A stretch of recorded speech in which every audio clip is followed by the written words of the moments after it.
Good morning, Tanya. Thanks for joining me for this interview for the Fizzy newsletter. Thanks very much for the invitation. So, Tanya, you've had a really fascinating career working to both respond to and prevent violence against women and children. 9 years in VicPol in really interesting responding positions at VicPol, then 4 years working for the UN, leading their work around responding to violence against women and children, and then back to Victoria and about 4 years again in leadership roles, significant leadership roles in the Victorian Public Service. And you've been in this role now as the CEO of the merged entity of DVVic and DVIRC for just over 6 months now. And I'm really curious on that basis to hear what it is. So you came into this role in an incredible time, in the middle of a pandemic last year, having been overseas and then in government. What is it that you noticed? What is it that you noticed has changed? What were your observations about the impact of the pandemic on the sector? And what are your thoughts about what things we need to hold on to from that? Well, I guess firstly I should say that I arrived in Victoria post the Royal Commission into family violence. So already the landscape was changing in relation to the responses to family violence, both the prevention and response to family violence.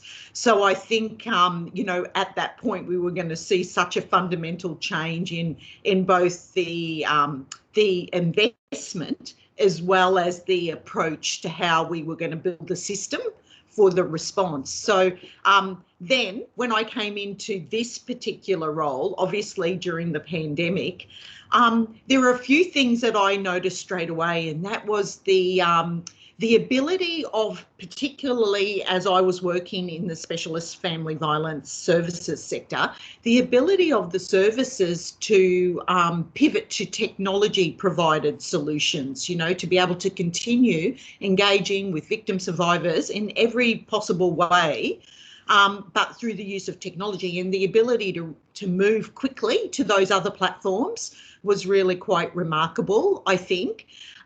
It was also, in the peak body, I really noticed too the engagement we were able to have too with rural and regional services, having finally provided that technological platform for them to sort of come in and meet with us on a more regular basis. I think one of the other things I saw during the pandemic as well, and certainly based on information from our member services, was, the increasing engagement on family violence by family and friends. So increased third party reporting, which is really interesting because I think that's probably reflective of the cultural change we've had in Victoria over the years. Yes. About raising awareness and a whole, that it's okay to talk about family violence, a whole range of things. I mean, we're not there yet, but I think you can see that there's been a significant change. I think some of the, and I think all those things are great. There's some of the things that we might want to keep, particularly as we have to pivot between, stable kind of conditions for providing services versus less stable or more insecure times where we have to, sort of be locked down and provide services remotely. So I think they're good things to keep, of those changes.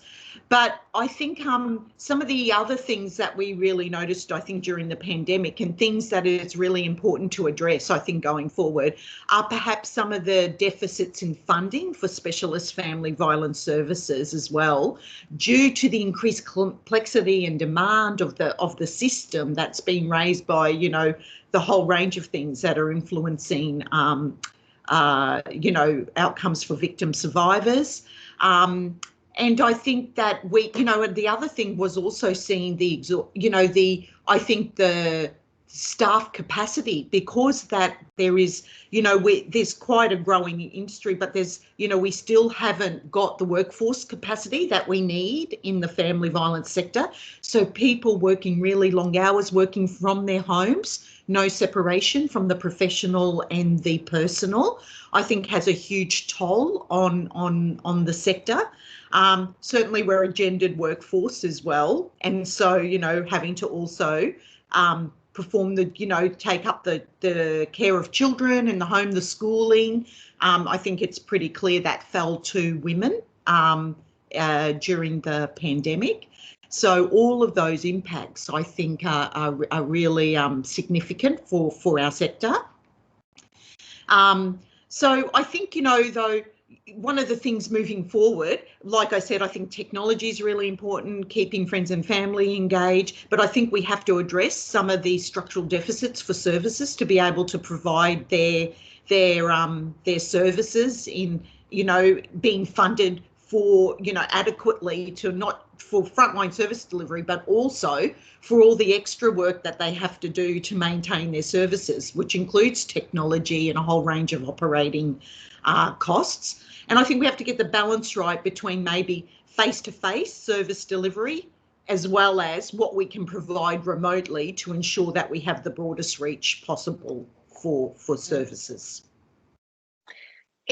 It's been a really challenging time, and it really has highlighted some of the structural issues within the sector, hasn't it? And I think it's been a very rocky start to 2021 as well. I think going into that third lockdown really shook people up, and one of the things I observed because of that was just the fragility that was remaining from, as you said, the pressure that people have been under. So given we're kind of moving, we're at the start of 2021, what are the things that are really important and your priorities for this year? Yeah, I guess I got a few sets of priorities. Well, the first one, as you mentioned, we're merging two organisations together as the peak body. So we're bringing the resource and training area of DVRCV together with DVVIC as the peak body and providing a much broader suite of services for our members, which will be great, as well as the work we do on primary prevention, which will be really good. So finalising the merger and making sure that we keep our people well and supported through that process, I think is a real priority for me. The second one is going back to the issue I talked about, workforce capacity and the commitment the workforce has shown over COVID and what it's meant for them personally. I think we really have to prioritise health and wellbeing for members of especially specialist family violence services, and parallel to that, increasing the workforce capacity so that we can have people take their leave when they need to take leave, and that we can have more distribution of effort across the specialist services. So I think working with government to build the capacity of the specialist family violence workforce is a huge priority for me, and I'm sure for the member services. We need more practitioners, and we have to have good attraction and retention options, I think, to make sure that we get people who not only have the passion but are willing to work in the sector. I think definitely increase in funding for specialist family violence services to meet not just the demand, but to create that operating environment that they can fully function in, some of those, making sure that they've got the right technology to provide the services. They can collect the data they need to collect to be able to demonstrate the evidence of impact and all of those things that you have to do to keep your funding sources viable with government. So I think that's a huge issue for me. And I know, and you have to commend this government. There's been huge investment in the family violence service system and the creation, or the start, I will say, of the creation of a system. I don't think we're there yet, but we're trying to build a systemic response. But we've certainly seen a lot of funding go into the triage and assessment component of the service delivery model. We need commensurate funding for the case management and recovery of victim survivors, or else we won't see the full effect of the reforms, I think, come to fruition. And I think the last priority, which is really important too, is I really would like to give effect to this idea that family violence is everyone's business. I think we really have to work hard to not only raise awareness, but provide enough information and resources for family and friends to support people who they're worried about might be exposed to family violence in a safe and practical way. So I think that that's a really important thing that, you know, the peak can really contribute to. That's a big agenda, Tanya, and it's really good to see you in the leadership role bringing together those fabulous organisations that have such a depth of history and expertise as part of their the background for those. So, and we're really keen to support you with that. I think that it's great the leadership role you played in bringing together groups to further that agenda. So all the best with that, and look forward to working with you more as part of the FISI partnership we have with DV Vic. Thanks, Michaela. I look forward to it as well.